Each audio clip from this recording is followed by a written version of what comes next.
Oke, assalamualaikum warahmatullahi wabarakatuh, sahabatku semuanya, saudaraku semuanya, salam sehat selalu, salam damai selalu. Menanggapi komentar sahabatku ini, kenapa Al-Quran berbahasa Arab? Itu adalah hukum wajib, saudaraku. Hukum wajib dan harus. Kalau memang seandainya bukan bahasa Arab, aku pastikan agama kitab suci kalau bukan bahasa asli, bahasa yang tidak digunakan oleh Rasulnya, masa itu berarti itu adalah agama sesat. Bahasa yang digunakan Yesus masa itu adalah bahasa Aram. Seharusnya bahasa yang digunakan dalam kitab suci, dalam Bible, seharusnya adalah bahasa Aram. Kenapa bahasa Yunani? Kenapa bahasa Inggris? Kenapa bahasa lainnya?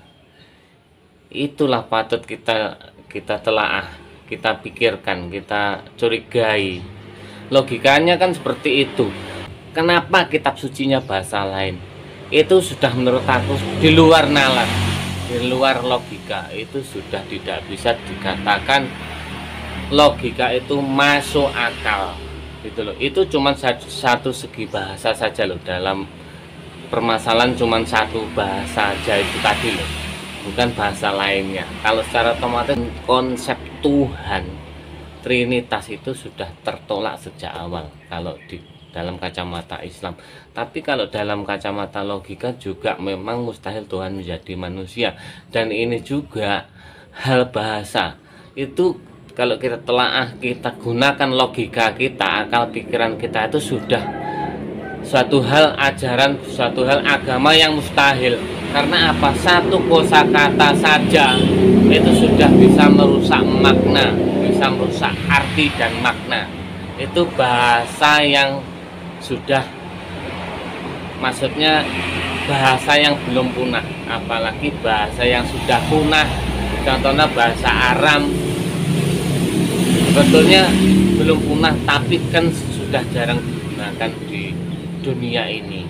Tapi ada salah satu, mungkin 1-2 orang yang paham dan mengerti bahasa Arab, tapi kan sudah sangat sulit sekali kita mendengarnya, gitu tuh.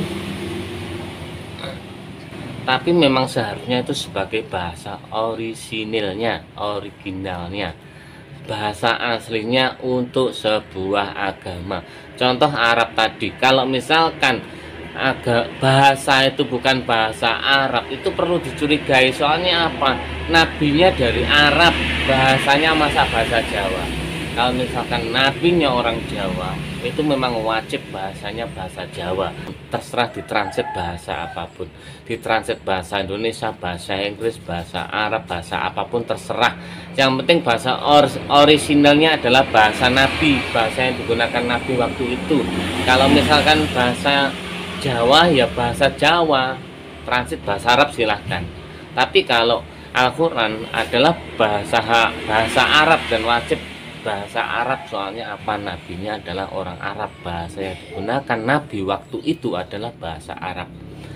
Agar kita menjadi pedoman, bahasa Arab menjadi bahasa rujukan, bahasa Arab menjadi bahasa original, yaitu tadi, seandainya ada salah arti, ada salah makna, bahasa Arab sebagai bahasa rujukan, maknanya apa, tujuannya apa, gitu loh. Ada persamaan arti, ada persamaan makna, ada juga persamaan kata, persamaan bahasa, gitu loh. Tapi ada juga beda arti, beda makna. Oke? Walaupun perkataannya sama, maknanya berbeda.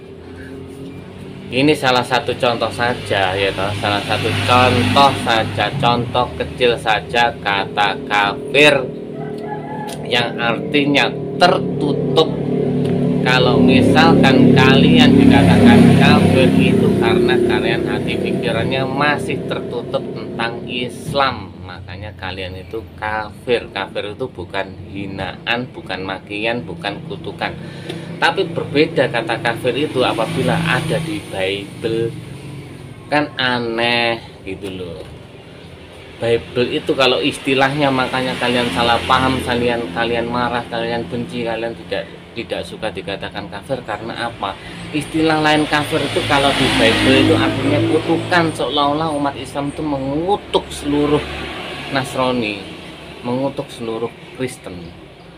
Kalau Kristen itu seburuk-buruknya manusia, seolah-olah seperti itu. Padahal apa? Padahal cuman mengatakan kamu itu hati pikirannya belum terbuka tentang Islam, makanya kamu itu kafir. Itu loh maksud maknanya sebetulnya. Dan yang memiliki kata kafir itu adalah bahasa Arab. Kenapa kalian gunakan dan kalian maknai berbeda? Seharusnya Bible Anda bahasa Aram gitu loh maksudnya.